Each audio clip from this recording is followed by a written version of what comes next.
Dialog, saya tengah berdiskusi dengan mantan Wakapolri Ugro Seno, juga kuasa hukum Supriani Andri Darmawan, dan juga kuasa hukum keluarga korban yaitu Laude Muhram Naadu. Saya sebelum ke para kuasa hukum, saya ingin meminta pendapatnya Pak Ugro Seno lagi. Pak Ugro, kalau kita baca ini pro dan kontra antar para kuasa hukum sepertinya akan sengit ya. Tapi apakah masih ada harapan kalau kita bicara tentang satu, restoratif justice, dan yang kedua, paling tidak bagaimana kemudian para pihak-pihak yang berperkara ini, khususnya lagi para pengadil ya, para pengadil kita ini untuk mengedepankan hati nurani. Karena kalau kita bicara tentang guru, ini bicara tentang masa depan bangsa Indonesia. Pak Ugro. Ya, kita serahkan sama hati nurani hakim lah. Ini kan kalau dilihat di sini berkas perkara tuh tidak lengkap, ya kan? Jadi masing-masing sekarang adu pendapat di pengadilan, baik dari penasihat hukum pihak korban atau mungkin yang diduga pelaku tadi seperti itu ya. Jadi sangat disayangkan berkas perkara mulai dari awal penyidikan sampai penuntutan, menurut saya ya benar-benar tidak lengkap lah seperti itu. Berarti kuncinya dari awal di penyidikan dong, Pak? Betul, betul, ya. Ya, kalau boleh saya katakan dalam bahasa gamblang, ini gara-gara penyidik nggak profesional sampai kacau begini, Pak?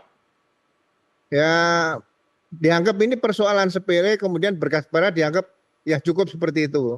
Jadi administrasi penyidikan, manajemen penyidikan tidak dilaksanakan secara baik dan secara tuntas. Akibatnya akhirnya menjadi debat di pengadilan yang tidak akan berujung seperti itu. Dan hakim segera bisa memutuskan bagaimana sebaiknya putusan pengadilan nantinya itu saja. Pak Ugro, dalam posisi seperti sekarang ini apakah ada opsi misalnya menghentikan perkara atau kemudian melengkapi berkas-berkas yang tidak lengkap tadi, Pak? Tapi kalau sudah sampai pengadilan saya rasa tidak mungkin ya nanti. Tapi kalau masih dalam penuntutan bisa dihentikan penuntutan. Nah, biasanya kalau dalam penyidikan masih ada kemungkinan bisa dihentikan seperti dengan RC tadi di situ. Oke. Pak Ugro, ini kan ada teori judicial activism, artinya kita bisa berharap hakim kemudian melampaui dari hal-hal normatif yang dia lakukan, melakukan aksi revolusioner mungkin dengan menggunakan hati nurani seperti Anda katakan tadi. Mungkinkah itu akan dilakukan di pengadilan, Pak Ugro? Iya, sudah ada jurisprudensi, itu putusan dari Mahkamah Agung yang masa mereka langgar sendiri. Yang 2012, 2014 terhadap Aon atau siapa di Majalengka. Itu sudah cukup bagi saya, sama dengan kasusnya si Vina dan Eki di Cirebon juga sama seperti itu. Jurisprudensi itu penting di situ untuk tetap melindungi profesi guru apabila dia mendisiplinkan muridnya, kemudian dengan cara-cara yang edukasi itu tidak bisa dipidanakan seperti itu.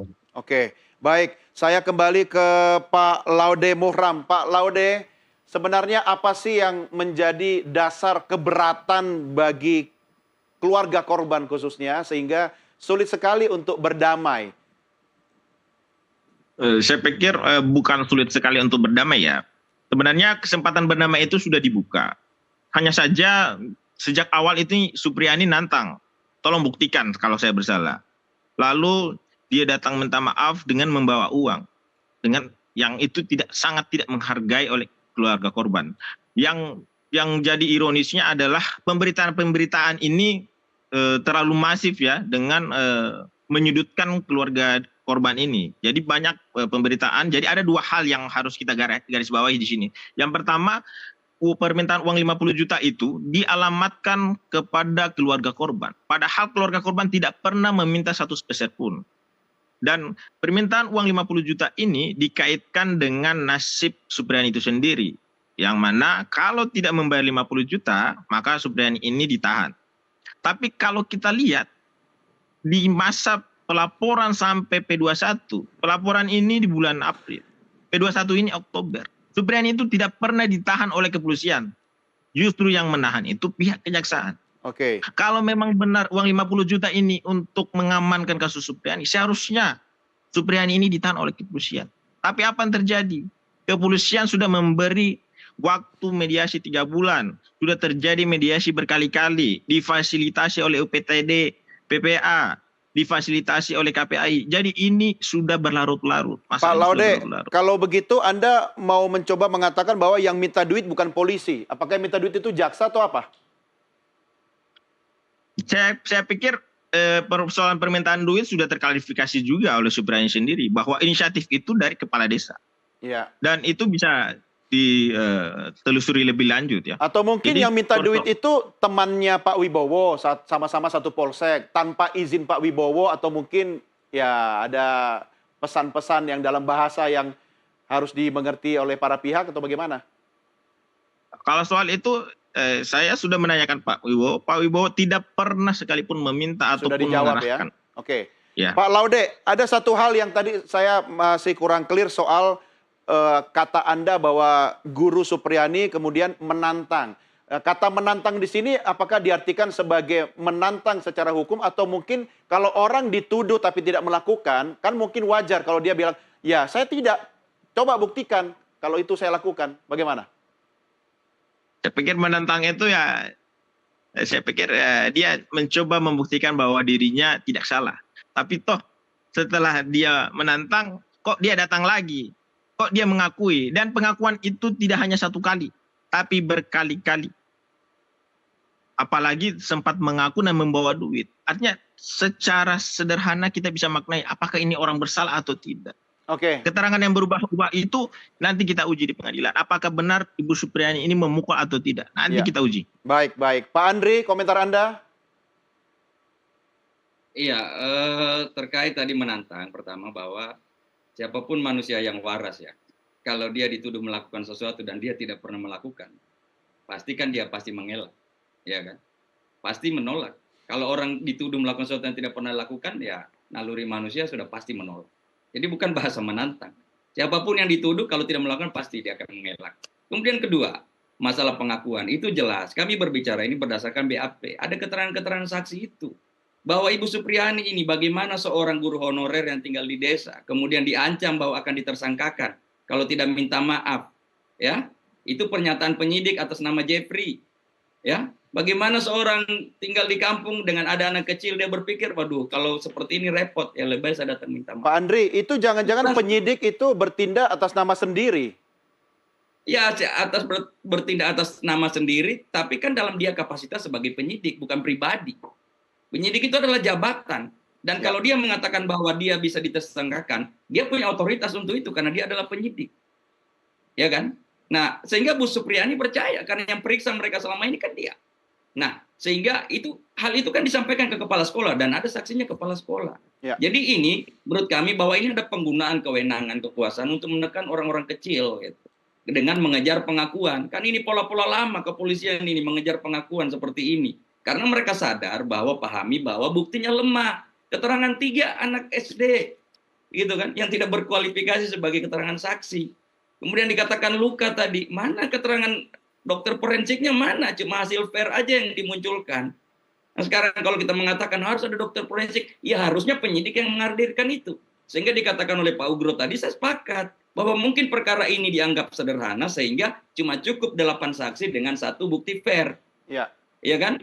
Sudah didorong ke kejaksaan. Ke kejaksaan juga seharusnya menjadi filter untuk menilai apakah perkara ini layak dipersidangkan. Ternyata juga tidak. Jadi ini yang kita sayangkan bahwa dalam proses penyidikan ini sangat minim bukti, cuma untuk mengejar saja pengakuan. Dan ingat ya, Ibu Supriani di dalam BAP-nya itu sama sekali nggak pernah namanya melakukan pengakuan telah melakukan tindak pidana.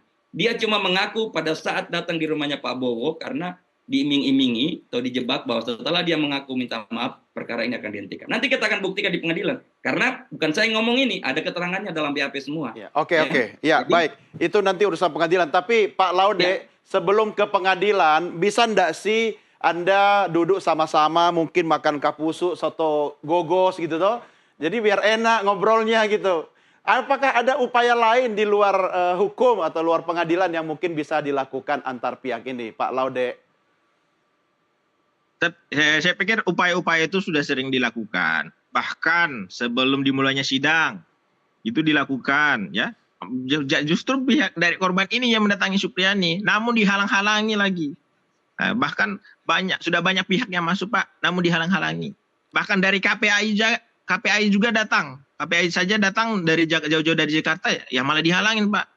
Ya, jadi tapi ini kan sudah masuk ranah pengadilan. Untuk restoratif justice saya pikir kita menghormati ya di Perma 1 2024. Sepanjang Ibu Supriani mengakui dia bersalah, itu bisa saja. Jadi ini itu yang terjadi Anda minta, perdamaian. yang utama adalah pengakuan dari Ibu Supriani, begitu?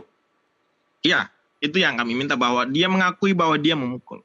Oke, kalaupun setelah itu kemudian ada upaya di luar pengadilan atau kemudian dicabut berkasnya atau kemudian dimaafkan dan seterusnya, bagaimana? Proses ini sudah masuk di dalam pengadilan, dan ini persoalan restoratif justice itu terikat pada hukum acara ya, jadi mana diatur di dalam Perma 1 2024. Iya. Jadi bisa saja terjadi perdamaian manakala Ibu Supriani ini mengakui ya, dan itu dinyatakan di dalam persidangan ya. Jadi Oke. itu bisa saja ya terjadi perdamaian. Oke, masih ada peluang ya. Kalau syarat itu dipenuhi, selesai perkara kan? Iya, selesai. Oke, saya tanya dulu sebelum ke Pak Ugro.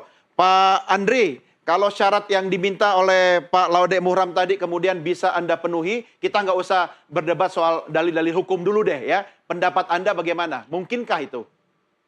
Jadi begini, ini yang aneh bahwa perkara ini sudah masuk persidangan, sudah dilimpahkan ke pengadilan, kok Kapolres Kajari ngotot melakukan mediasi, meminta mediasi yang ujungnya untuk meminta Supriani mengaku. Saya tolak dengan tegas. Saya bilang Supriani tidak akan pernah mengaku karena di dalam BAP-nya memang tidak pernah ada pengakuan itu. Saya katakan pada saat itu mau sidang sampai terlambat sidang karena Kapolres di situ memanggil Supriani sampai menghadirkan ketua MUI, ceramah segala apa semuanya yang intinya meminta Supriani minta maaf. Saya bilang no. Sekarang kita masuk persidangan, kita buktikan siapa yang benar dan siapa yang salah. Kenapa saya tidak mau? Supaya terbukti mana yang benar, mana yang salah. Kalau yang salah, terutama polisi yang telah melakukan rekayasa termasuk jaksa, harus diprofesi. Kode etik profesi harus ditegakkan. Seperti yang Pak Ugro tadi sampaikan. Ya. Itu tegas, saya bilang. Oke. Dan kami tidak ada lagi pintu ruang untuk itu. Karena apa? Kami ingin supaya ini terbuka secara terang benderang di persidangan. Siapa yang benar, siapa yang salah, dan siapa yang telah melakukan rekayasa terhadap ini. Ya, baik. Itu nanti tugas di pengadilan ya, khususnya hakim. Yang terakhir saya ingin minta nasihat dari Pak Ugroseno yang sudah sangat senior, berpengalaman, khususnya menangani banyak kasus, mengawal institusi Polri, ya kan, dari beragam peristiwa. Pak Ugro, apa yang bisa Anda berikan, nasihat apa yang bisa Anda berikan kepada dua kuasa hukum ini, Pak? Ya, jadi saya sampaikan Pak Andri tadi juga nyampaikan pendapat, saya juga ada beberapa pendapat, terus Pak Laude tadi juga sama. Jadi biar persoalan ini yang dilaporkan tadi bergulir kemurnian peristiwanya saja dulu. Ya. Jangan diberikan bumbu-bumbu yang lain, ya kan? Nanti kalau setelah peristiwa ini diputus oleh pengadilan oleh hakim yang punya hati nurani, nah kalau persoalan lain nanti mau dibicarakan silakan. Kalau pakai bumbu-bumbu yang lain keluar dari permasalahan pokok, nanti dia akan selesai. Jadi ya silakan sambil berdiskusi di luar kasus pokok, saya lebih sependapat. Tapi kasus pokok anak sudah di pengadilan, mudah-mudahan cepat diputus oleh hakim tadi. Jadi kalau pengakuan saya sependapat dengan Pak Andri, tidak ada aturan harus pengakuan untuk bisa RJ itu tidak ada di situ ya. Jadi yang ada mungkin pengakuan dosa sama Allah aja. Kalau di pengadilan nggak ada pengakuan seperti itu, karena pengakuan juga bukan alat bukti alat bukti sesuai dengan KUHP di hukum acara pidana kita lah seperti itu. Ya. Mudah-mudahan cepat selesai sehingga tidak ada lagi masalah-masalah baru yang akan memperuncing masalah yang terjadi di Konawe Selatan ini. Terima kasih. Baik, kita